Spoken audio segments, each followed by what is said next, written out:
Bom dia, irmãos. Um feliz sábado a todos. Então, hoje nós vamos falar um assunto importante. E o título que eu coloquei é o mito sobre a guarda do sábado. Por quê? Porque muitas das pessoas, daqui num tempo não muito longe, nós vamos ser pressionados a descobrir para outras pessoas sobre a guarda do sábado.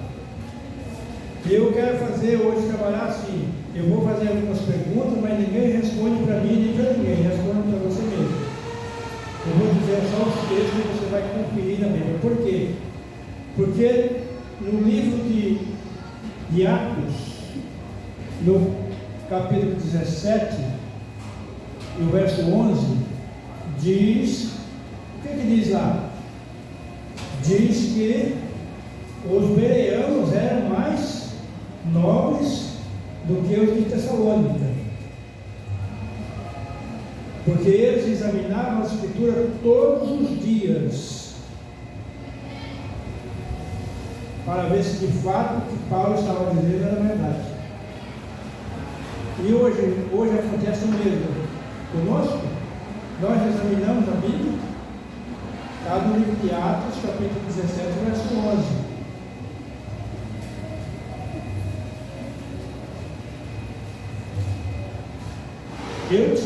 Eu tinha um outro tema para falar hoje, mas como eu sempre tenho dois temas, eu espero que o Espírito Santo indique o melhor. Então, por que existem alguns mitos sobre a guarda do sábado? O primeiro deles é porque muitas pessoas não examinam a Bíblia. Ele fica ouvindo o que outros falam. E agora eu pergunto, será que nós não estamos no mesmo caminho?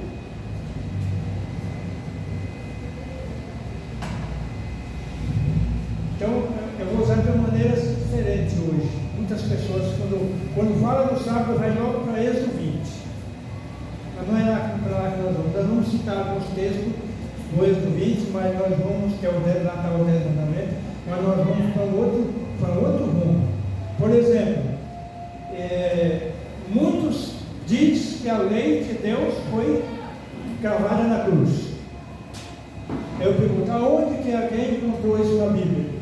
Porque Paulo falou muitas coisas, e no livro de Pedro está escrito assim, que Paulo, as pessoas ficavam confusas com o que Paulo falava, porque Paulo falava umas coisas, por quê?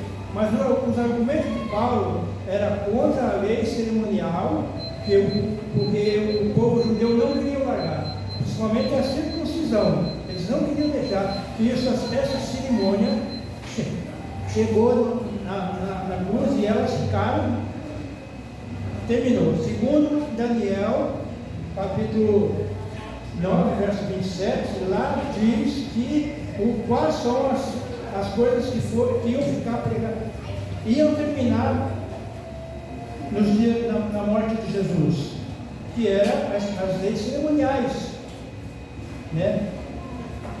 Então aí eu pergunto, aí outros argumentos que eles dizem, que o sábado foi a lei de Deus, e principalmente o sábado foi para quem? Para os judeus. É um outro mito, né? Agora eu quero levar você aonde? Qual foi o mandamento dos 10 que foi escrito para o primeiro casal criado por Deus? Qual foi o mandamento? Não comerás do que comeram certamente comerás. Então foi o sábado. O único mandamento. Por que Deus só deu o sábado para eles? Para que eles pudessem guardar. Porque eles viviam em um lugar sem pecado, eles não tinham pecado. Não era necessário Deus falar para eles não roubar, não matar, não adulterar. Não era necessário Deus fazer isso. Mas no sábado ele entregou como um dia de guarda. Agora, em Gênesis 2, versos de 1 a 3, diz o que? Diz que Deus criou o sábado e santificou, abençoou e descansou também. Mas Deus cansa? Será que Deus cansa? Deus não cansa. Mas Adão também cansava? Será que Adão cansava? Quando é que Adão passou a ter canseira? Após o pecado. Antes do pecado, Adão não cansava. Então é muito enganoso as pessoas dizerem. Agora eu quero citar a primeira parte de Êxodo 20, capítulo 8, verso 8, que diz assim: lembra-te. Agora, por que o sábado, ali no decálogo, Deus diz lembra-te? Você sabe por quê? Porque já existia. Ele não passou a existir depois que Moisés recebeu as leis. Em muitas partes do Velho Testamento e do Novo Testamento chama-se lei de Moisés. Por que lei de Moisés? Porque Moisés não recebeu. Deus entregou na mão dele. Ele levou as pedras, as placas de pedra, as duas placas de pedra, e Deus escreveu. Aí vocês agora analisam. Vocês pode abrir a Bíblia de vocês no capítulo 31 de Gênesis, de Êxodo, e vocês vão analisar ali. Então lá no verso 18 está escrito que Deus escreveu os 10 mandamentos com o seu dedo nas tábuas de pedra e entregou a Moisés. Mas qual é o mandamento lembrado antes de aí o verso 12, né, até o verso 17? Qual é o mandamento que é lembrado aí? Já analisaram isso aí? É o mandamento do sábado. Você pode ler do verso 12 até o verso 17.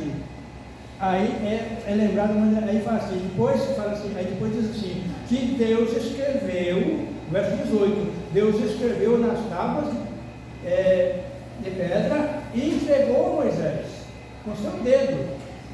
Então é a única parte da Bíblia que é escrita por Deus, pelo dedo de Deus. É a única parte da Bíblia. Aí vem agora um outro mito, que eles dizem muito contra a lei de Deus. Mas se você analisar bem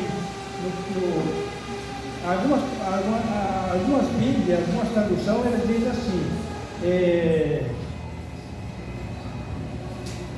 fala assim, em João, 1 João, capítulo 3, verso 4. Tem outra tradução que fala assim, o que é pecado? Aí o próprio texto responde. O próprio texto responde. Pecado é transgredir a lei. Outras Bíblias falam transgressão da lei.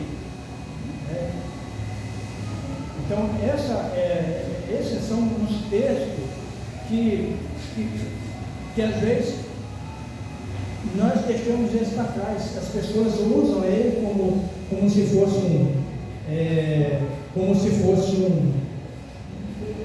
um método de enganar as pessoas, que eles usam para dizer que a lei de Deus foi cravada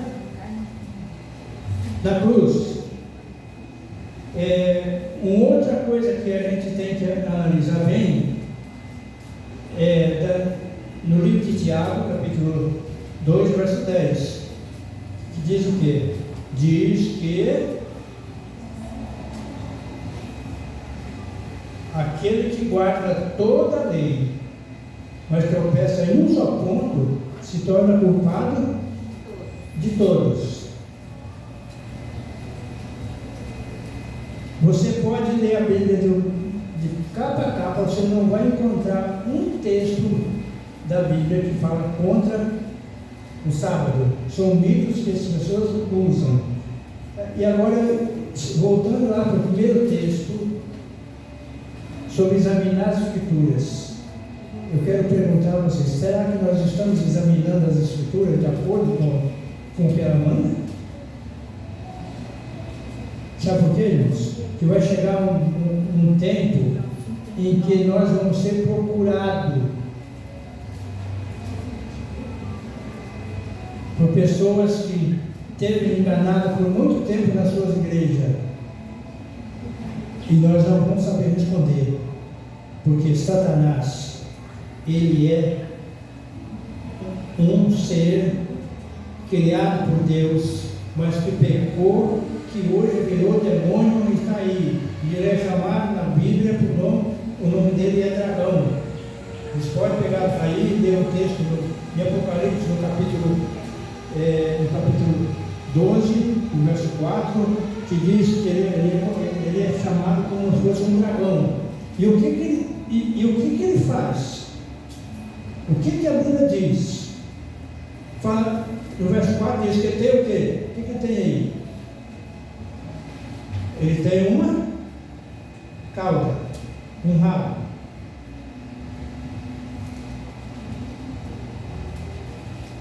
E agora nós vamos descobrir depois quem é a cauda dele. O que ele é usado. Acharam aí? Apocalipse, capítulo 12, verso 4.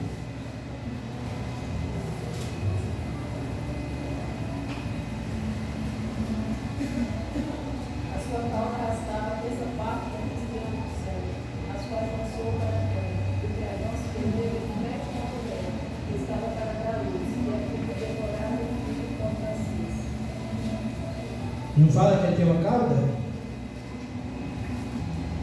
Mas vocês já viram, vocês acham que tem mesmo uma cauda? Fala que essa cauda arrastou a terça parte das estrelas do céu, que são os anjos. De cada 3 anjos ele trouxe um e virou demônio. Será que é isso? Será que tem essa cauda mesmo? Então vamos agora para a Bíblia de novo no capítulo Isaías. Eu vou para Isaías agora. Isaías capítulo 9.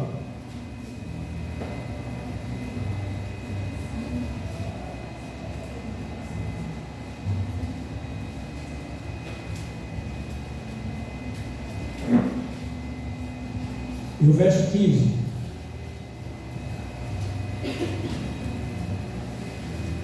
O ancião e o homem de respeito são a cabeça, o profeta que ensina mentira é a cauda. Está vendo? O profeta que ensina mentira é a cauda. E por isso que está cheio de cauda por aí ensinando errado. E o povo adventista tem que estar preparado. Porque eles estão, o Satanás está se preparando. A partir do ano agora 2025, já vai começar todo esse preparo. Por que eles estão usando agora o meio ambiente, né? O sistema climático? Porque eles estão criando um dia. Esse dia para quê? É o domingo, como um dia de descanso para a atmosfera, um dia de descanso para o meio ambiente, né? Porque o sistema global está muito aquecido, de fato está mesmo. Este ano de 2023 está mais quente do que qualquer outros anos para trás. Nós vemos que estados que não tinha muito calor, está sendo calor, e por causa desse calor acontecem muitas tragédias, porque vem os temporais por causa do calor. Então, o que eles estão usando? Eles não estão falando mais de aquecimento global, eles estão falando em fervura global. Os cientistas já estão dizendo que não tem como a Terra sobreviver mais nem 10 anos, porque o aquecimento está muito alto e e vai piorar cada vez mais. Vocês viram da vez passada aqui que eu mostrei lá aqui no estado do Amazonas, no Brasil, as águas secando, os peixes, né, os animais. E no livro de Oséias fala que a terra ia ficar seca. Eu mostrei para vocês. A terra ia ficar seca, né?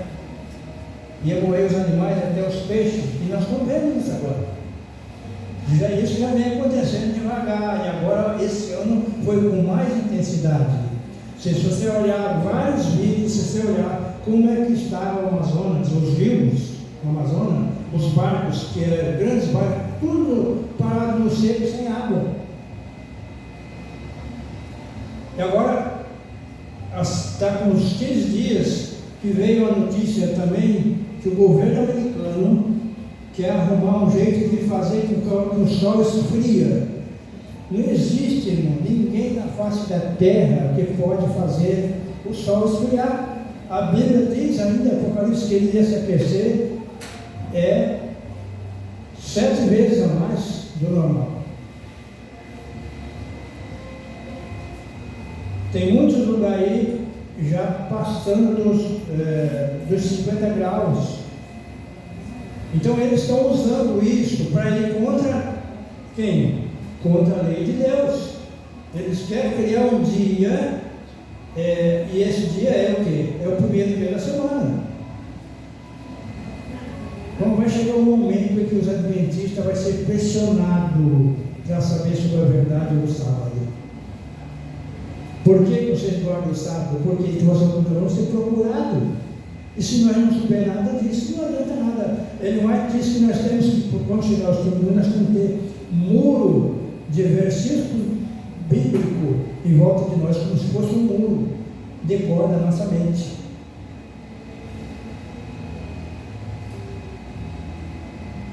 Irmãos, nós estamos vivendo num mundo que eles já não têm. Nós achamos que ainda muitas pessoas estão dizendo, até gente do nosso próprio povo, dizendo que esse mundo vai durar ainda alguns anos, que nós não temos. Mas o problema nosso, irmão, é que nós estamos tão entretidos com coisas terrenas que nós não estamos percebendo. Nós não estamos percebendo o que está acontecendo no mundo. Se você ficar atento nos sites verdadeiros que mostram a verdade, nós vamos ver que a coisa não está longe. O que nós estamos ensinando para os nossos jovens?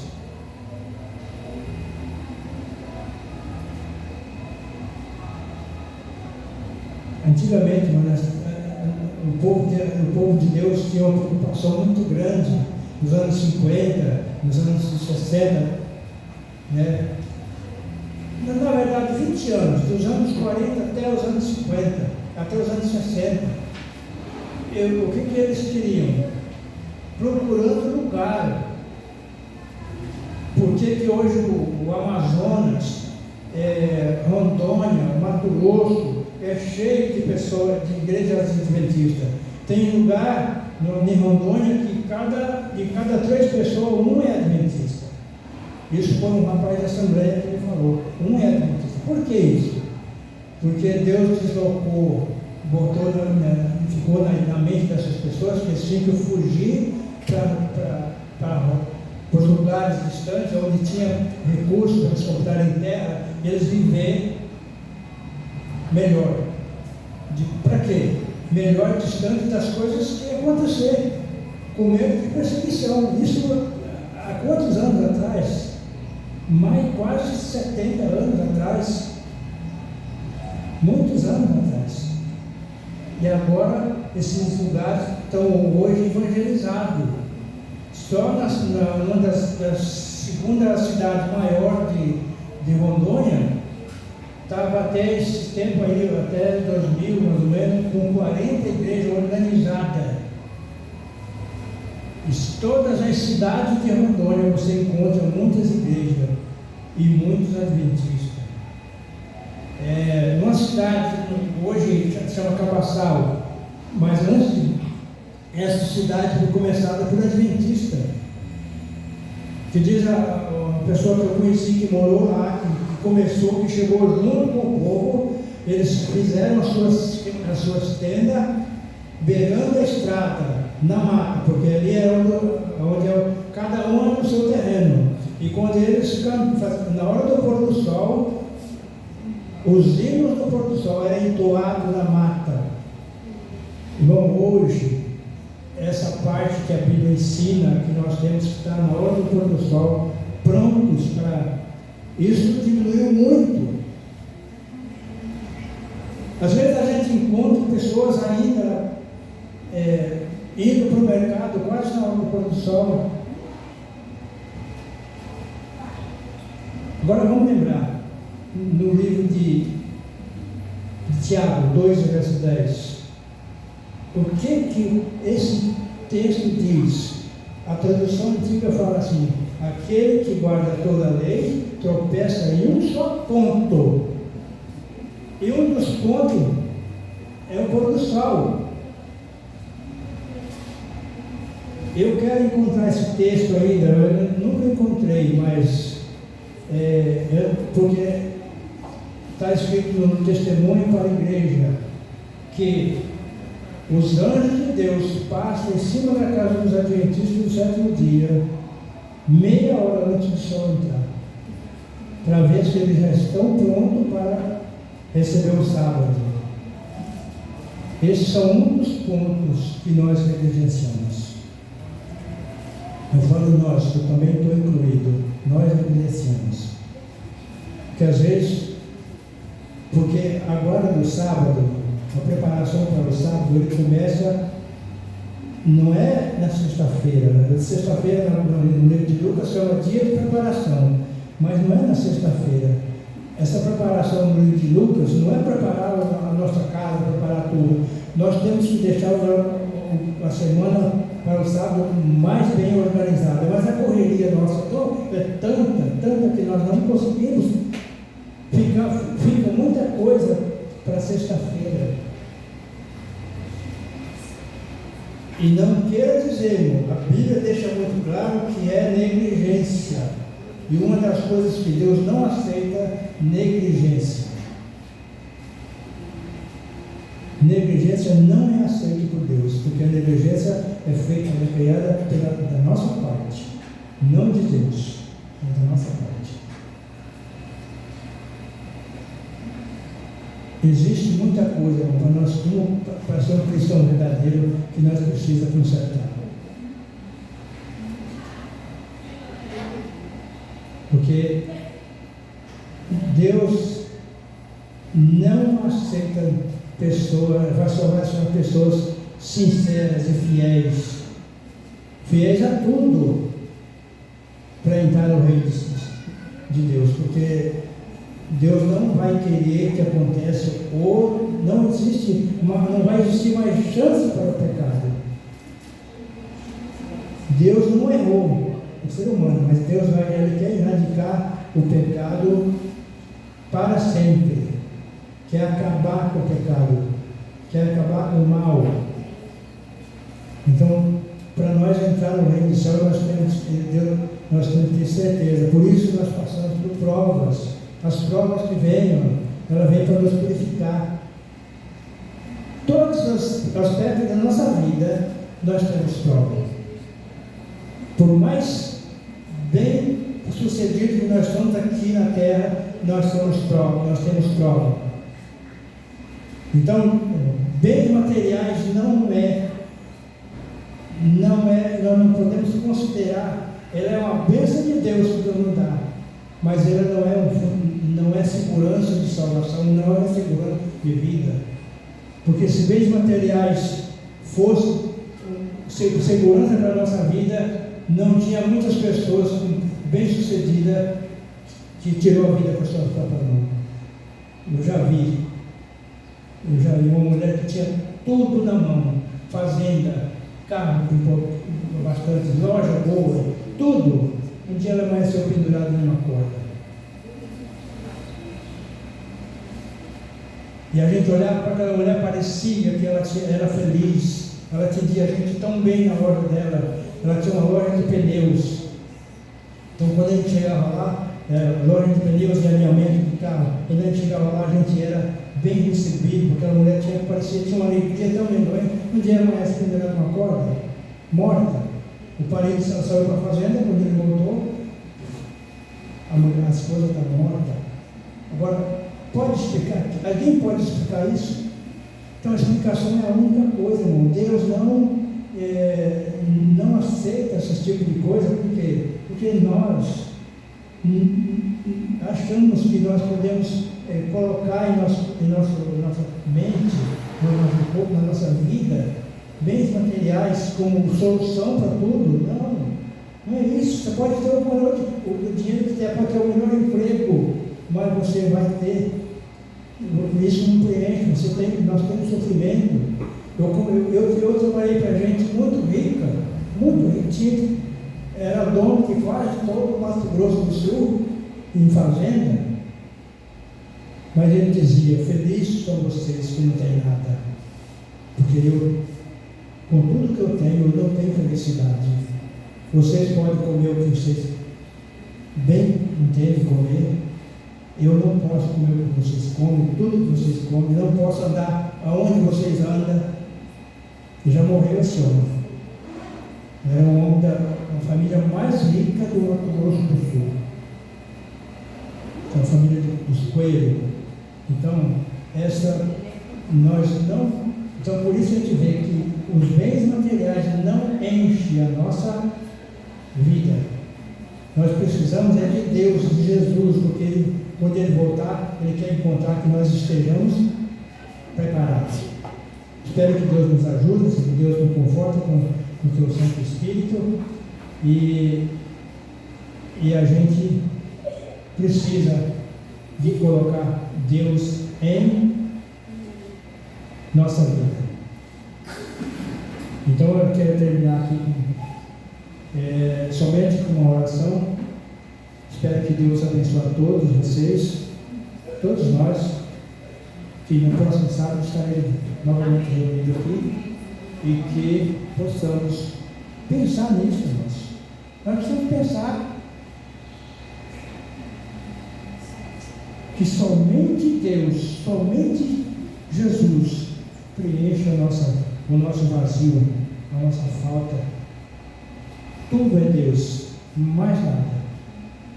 E quando nós tivermos essa consciência disso, o emprego é bom, tudo é bom, mas se nós não tivermos Deus no nosso coração, jamais nós podemos ser felizes. Nós não é feliz no casamento, não é feliz onde nós trabalhamos. Então, porque no nosso lar, no nosso trabalho, em todo lugar que nós formos, tudo depende de Deus. Mas se nós não tivermos felicidade, jamais essa felicidade é enchida com bens materiais. Somente Jesus preenche o nosso vazio e o nosso coração. Então vamos entregar tudo na mão de Deus agora. Senhor, nosso Deus, nosso Pai Todo-Poderoso, te agradecemos, Senhor, por tudo que o Senhor tem feito por nós. Agradecer por essa mensagem, que nós possamos colocar em prática aquilo que nós aprendemos, estudar a tua palavra, ser que nem os bereanos, Senhor, eles eram nobres porque eles entendiam a palavra de Deus, porque eles examinavam todos os dias. E assim nós também, como povo seu, Senhor, possamos estudar essa palavra, ter comunhão contigo todos os dias, todas as horas, para que possamos estar preenchido o nosso vazio, que é a falta de Deus no nosso coração, a falta de Cristo, e quando Jesus voltar, possamos estar preparados. E quando alguém nos procurar, Senhor, para a tua palavra, para que nós possamos ter resposta, Senhor, porque nós examinamos a tua palavra e aprendemos. É o que te pedimos, Senhor, com perdão dos nossos pecados, leva-nos para os nossos lares, em nome de Jesus. Amém.